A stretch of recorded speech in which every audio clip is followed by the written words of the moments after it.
Go. All right. So Dr. Bandler, a mathematician, philosopher, modeler, teacher, artist, and composer, more than 5 decades of work, books, legacy. It's off the charts. And you made your mark, but you're just getting warmed up, as you say. So, ladies and gentlemen, our guest, wow, off the charts. You know me, I'm not starstruck, but I am starstruck. Dr. Richard Bandler. Welcome to the show. Well, it's very nice to be here. Uh, Beats the alternative at my age. I hear that. I want to really start right from the beginning. What first drew you to the world of hypnosis? Well, to tell you the truth, I had started building a body of knowledge, which kind of came together in the book, The Structure of Magic. When I got together with John Grinder, we were modeling successful things that psychotherapists did. And we built out of that a linguistic model based on the work of Noam Chomsky. And in the process of doing that, two things happened. One, my next door neighbor was an anthropologist and a guy that made up the field of heuristics, Gregory Bateson. And when we showed him the structure of magic, he was very impressed. He wrote the introduction, and he told us about Milton H. Erickson. And Grinder told me he'd always been interested in hypnosis. So I went out and bought probably 300 books on hypnosis, mostly from used bookstores, everything from the 1800s, British books, a lot of contemporary books. They were trying to make hypnosis scientific by having susceptibility scales, Hilgard's work and various people. And what drew me to it was the fact that they were aimed at results, which was, there was 160 schools of psychotherapy, and none of them were really aimed at results, except the work that Bateson and Haley and Wheatland were doing. Brief therapy, at least they were attempting to get some results. But mostly they had elaborate theories, and they're very psychological and anthropomorphized. And I'm a very result-driven person.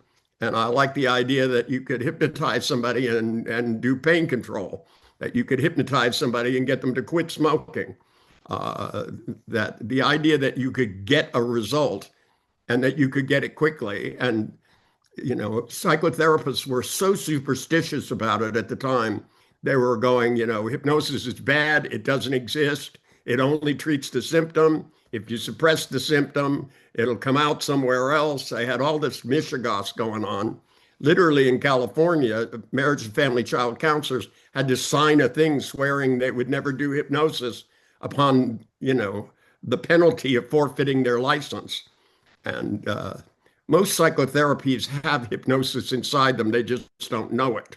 They call it centering, they call it relaxation, they call it guided fantasy. But it's all about altered states. All learning is about altered states. And what drew me to hypnosis is that it was just bluntly more result driven. And I wasn't worried about the superstitions of people. I considered most psychotherapists to be incredibly superstitious themselves about everything. Tell me a little bit about the NLP now. Was there a moment or an experience that happened that caused you to just the creation of it, where it all started? Was there something special, something that just bang, it just happened? Well, it didn't happen like that. It happened in increments.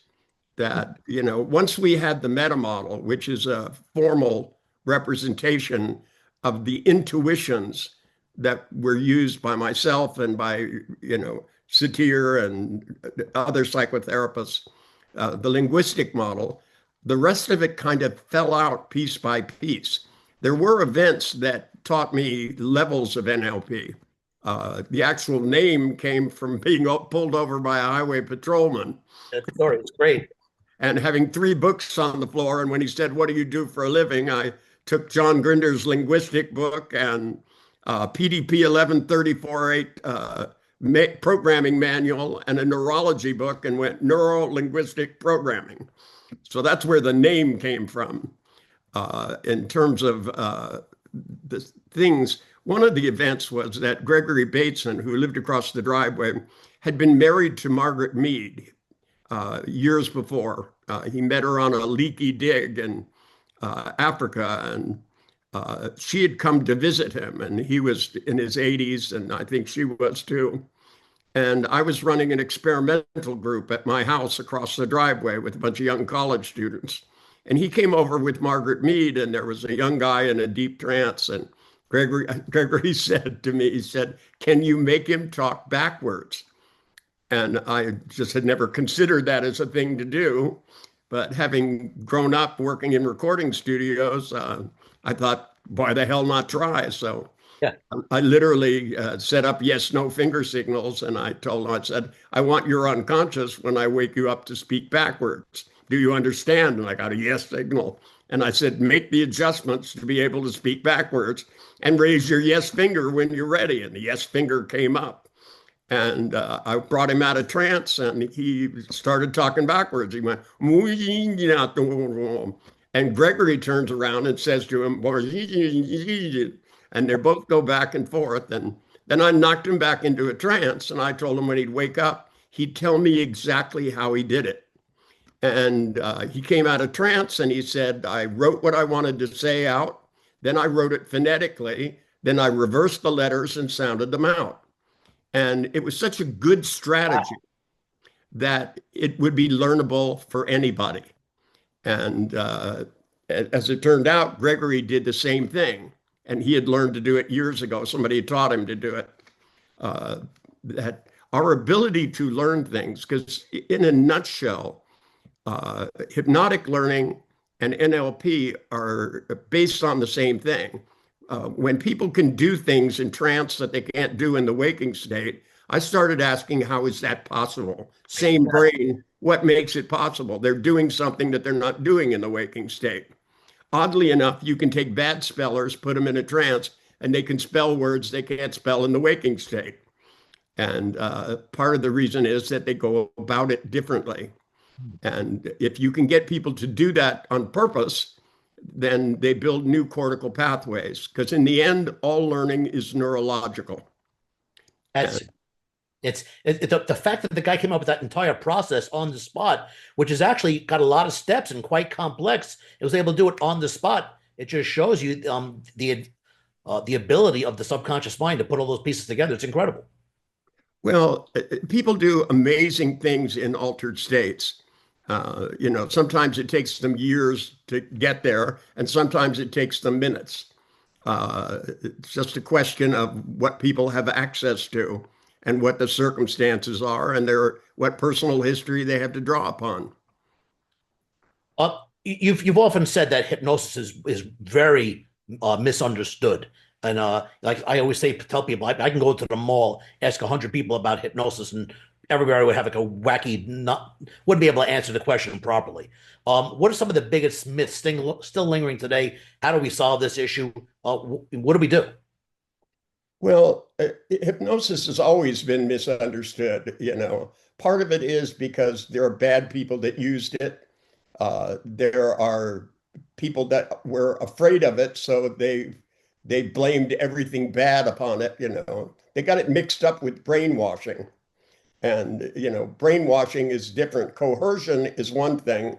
And hypnosis gives people the ability to control their heart rate, their blood pressure, control pain, all kinds of wonderful things, which, isn't done because you make that one person is controlling another. It's that you give people access to altered states. And depending upon the state of your consciousness, it has a lot to do with what you can do. When I started out, I was lucky enough to have access to machines called mind mirrors. And these measure 16 magnetic resonance on either hemisphere of the brain simultaneously and show you whether people are in alpha or beta or theta states and how those states are changing and how stable they are. And it taught me that when people go into altered states, they're able to do things they can't do in the waking state. Now, the simplest example of that is that people lose inhibitions. that the inhibitions reside primarily in the waking state, because inhibitions are learned. And, that's, a good thing to learn certain inhibitions, and some inhibitions are ridiculous. I've had, there are people that have inhibitions where they can't go up and talk to anybody. It's social phobics. And it's oddly enough, you put them in a trance and they can get up on the stage and talk to everybody. I had a social phobic that got up on the stage one time and sang a cappella. And, Wow.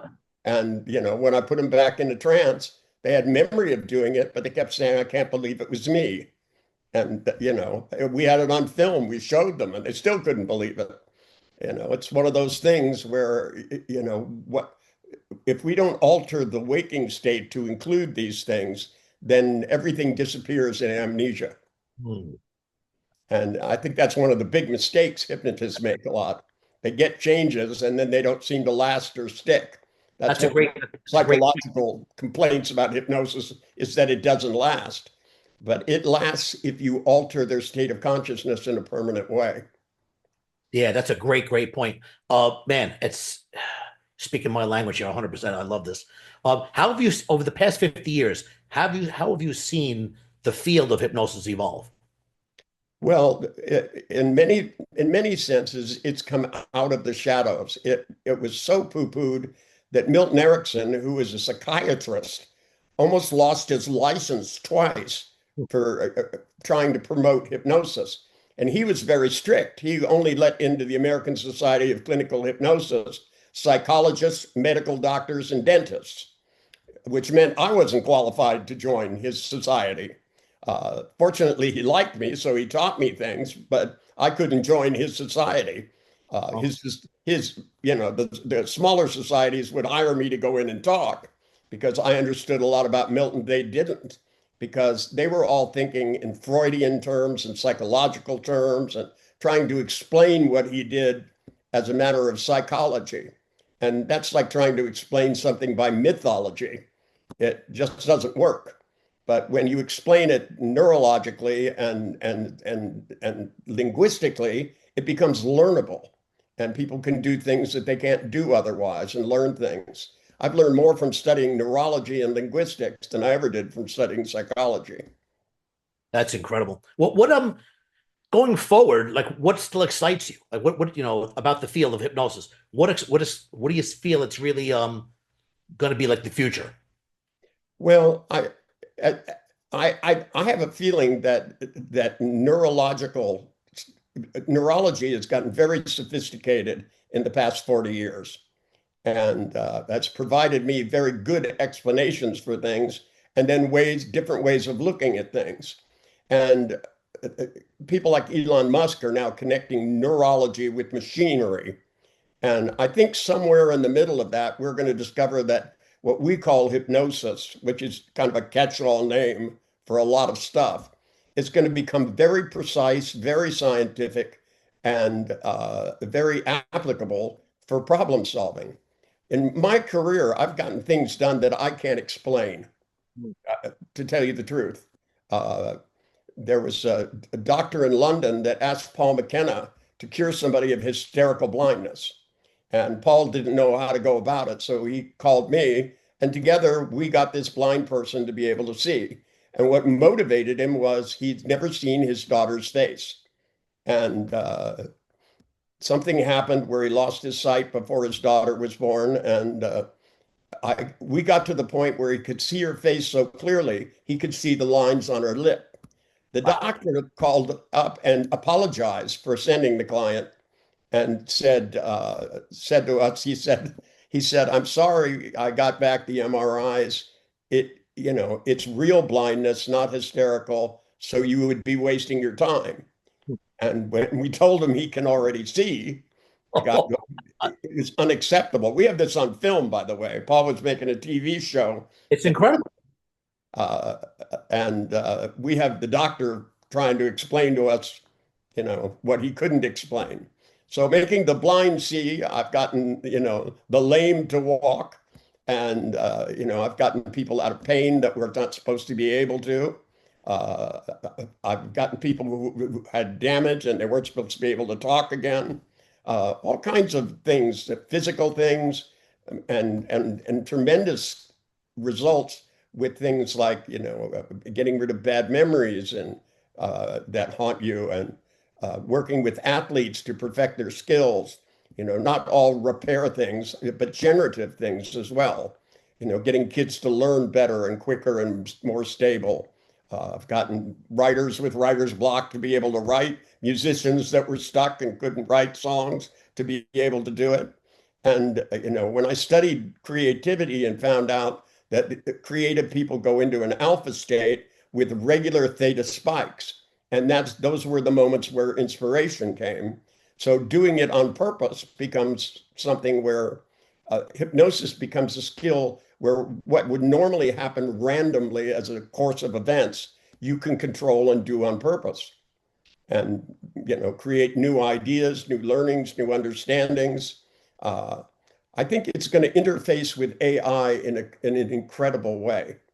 That hypnotic states and altered states in general are how we access the already available intelligence of human beings. That you can get people to do stupid things. You can get them to squawk like a chicken, Right. do things on stage, because I think stage hypnosis is part of where it got a bad name.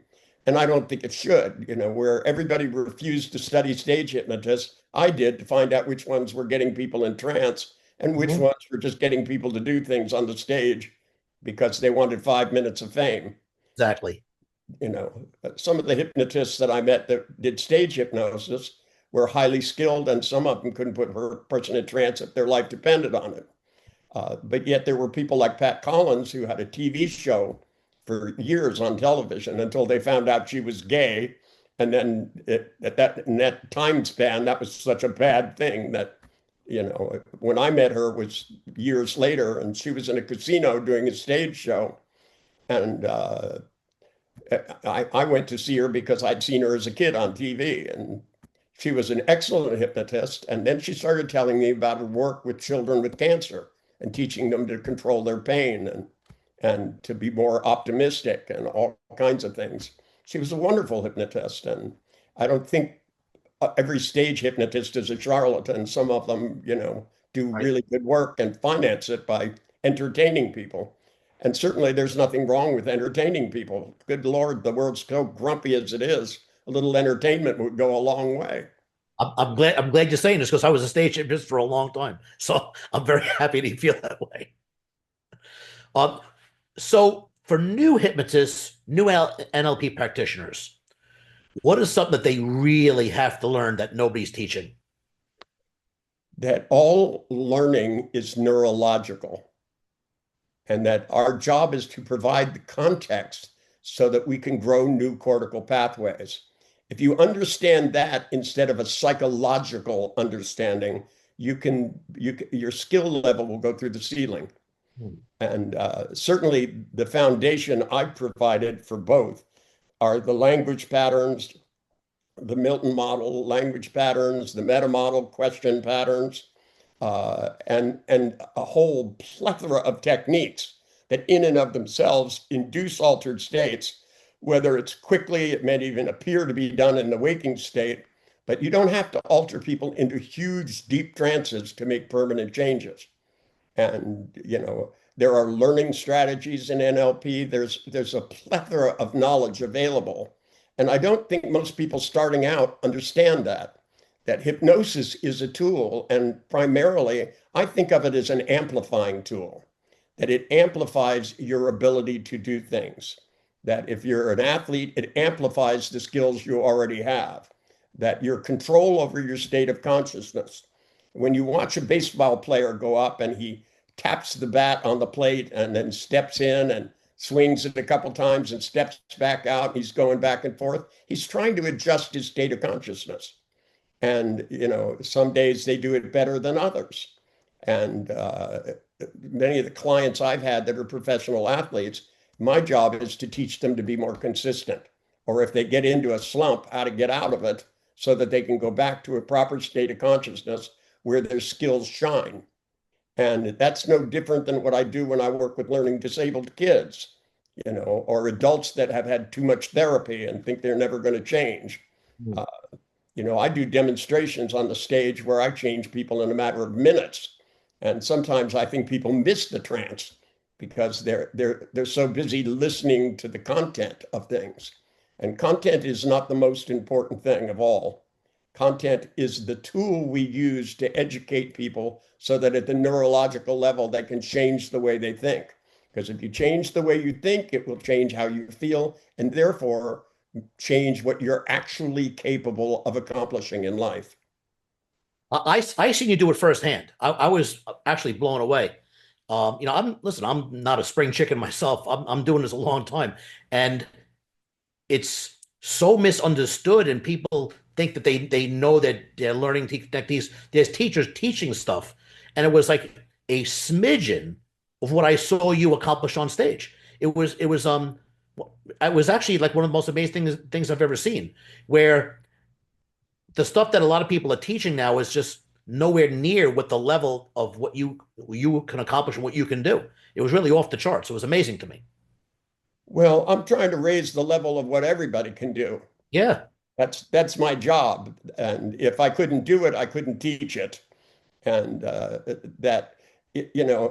can always tell who had a bad teacher for hypnosis because they come up and ask me, they go, can you give me pre-scripts so that I can just read these things and it will tell me how to do this. Do you have a script for losing weight? Do you have a script for that? And that underestimates the complexity of human beings and the simplification of human beings. Human beings are pretty simple neurologically. There's really a bunch of on-off switches and or switches. That's all there is. And lining them up so that they're in the right state to learn something new that will stick with them is not that complicated, but it does require that you have certain skills. And then instead of just trying to read something and find out who responds to it, that's how you measure susceptibility. Susceptibility tests are a measure of the test, not human beings. I took one of Hilgard's zeros that was supposed to be totally unhypnotizable, put them in a deep trance in a matter of minutes, and had them hallucinating 6-foot French poodles. Uh, you know, that Hilgard's students were dumbfounded. They said, I said, well, to begin with, you guys do it in a room with a little tape recorder. I took her up in front of 500 people. That pretty much put her in an altered state in and of itself. Mhm. That listening to my voice instead of being frightened by the audience was, made it easier for her to follow what I was saying and take control over her neurology. So that, all of the hypnotic phenomenon that people do are things they do anyway. People are constantly hallucinating things that aren't there, like facial expressions and keys that they see someplace and then they go to look for them and they're not there. And people negatively hallucinate constantly. They're looking for their cufflinks and they look everywhere and they're right in front of them. It happens all the time. It's not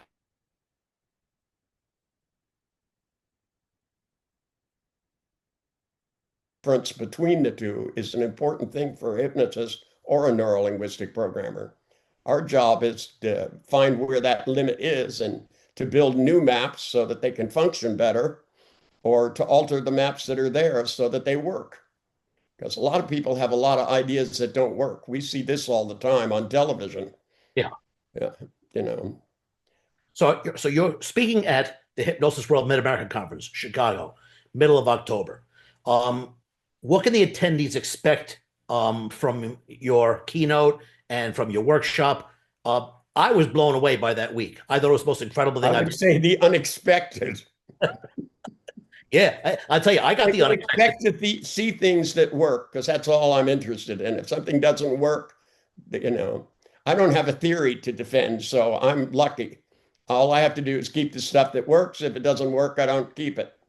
When you have a theory, then everything has to mold into the theory, and it's a lot of work. It's something I would never do.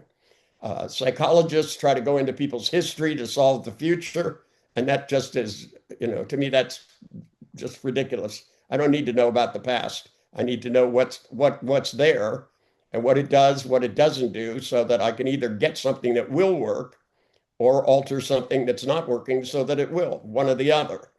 And, that has to do with how people respond. And, probably have a good time because I have a big sense of humor about this. If you're not having fun, I think you're doing it wrong. Yeah, I hear that. I was amazed on how entertaining. First and foremost, I was there to learn stuff, and I'm like, all right, what is this guy going to bring to the table? I said, all right, I've heard he's the man. Let's see what he's got. And I was like, again, overwhelmed by the level because I've seen other people teaching stuff, and I'm like, this is nothing compared to what this is. Was off the charts, and then the fact that it was entertaining and funny at the same time, like it really was a pleasure to watch. I'm so excited about this event that you're going to be there. All right, so any last words of inspiration, a challenge, or something for those watching tonight? Give them a little pep talk. Give us something. Well, the challenge is read a few books before you get there because you'll get twice as much. Especially my new book, Legacy of the Master. It's filled with all kinds of things that if you already know about, you'll get a lot more when you're there. That, a lot of people think that they take a prac course and that's it. And usually it's the second or third time through that people start to really get it because there are levels upon levels. When you're dealing with anything like hypnosis, there's the conscious part, and consciousness is like a flashlight in a dark room. It's shining some places and not others. And most of our functioning, our heart beats, 8 billion times in a lifetime. And yet, even though it's not something that is in most people's control, all it takes is an idea in your head and your heartbeat changes. All it takes is something from the outside, adrenaline fires, your metabolism goes up, lights on fire. Can happen in an instant. Our ability to alter our state and become more alert changes all the time. Our perception of speed and time and all of that stuff changes constantly. And a lot of it has to do with what we're thinking. That's why it's so important to think on purpose. And those would be the two books I would recommend, Legacy of the Master and Thinking on Purpose. And I know there's a lot of Those are stuff two brand new ones, right?